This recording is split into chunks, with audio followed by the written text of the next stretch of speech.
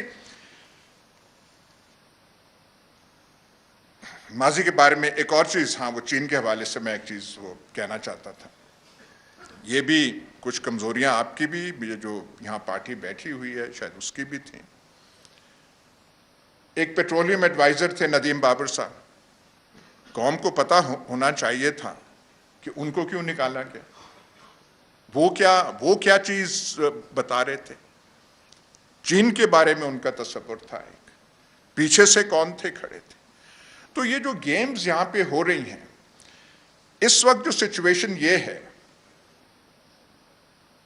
ذاتی طور پہ ہماری طرفداری پی ٹی آئی کے ساتھ نہیں ہے، کسی سیاسی جماعت کے ساتھ نہیں، پر ہم ایک سچویشن دیکھ رہے ہیں کہ ایک صورتحال اس ملک میں پیدا کی گئی، جس کی وجہ آپ نے کیوں پیدا کی اب تک سمجھ نہیں آ رہی،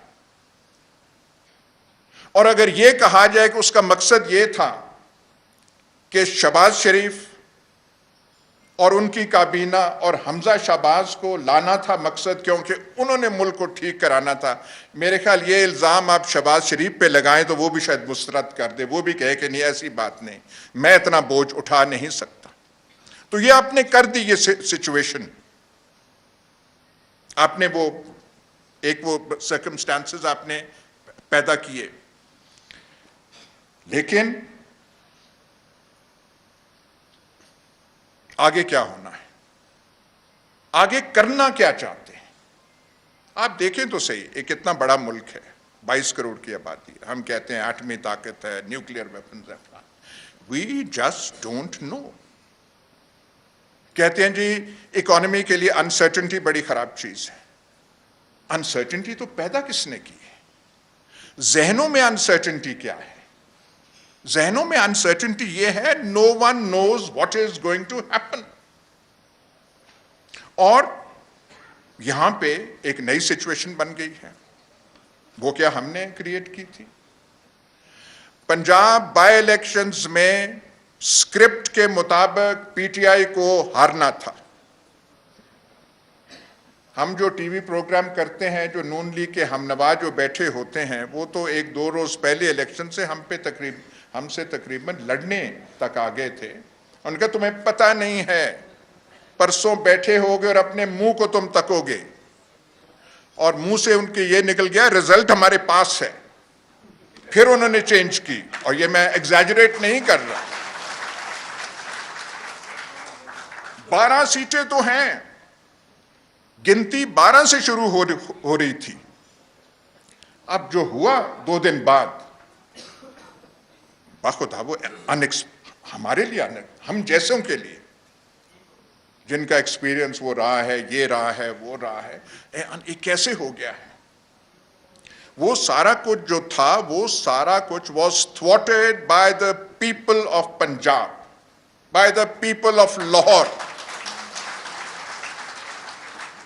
تو اس کا علاج اب کیا کیا جائے؟ آپ اس پہ کیس لگا دیں، اس پہ سیڈیشن کا کیس لگا دیں، وہ تو علاج ہو گیا، خاطر خواہ ہو گیا۔ مخلوق لاہور کا آپ کیا کریں گے؟ مخلوق پنجاب کا کیا کریں گے؟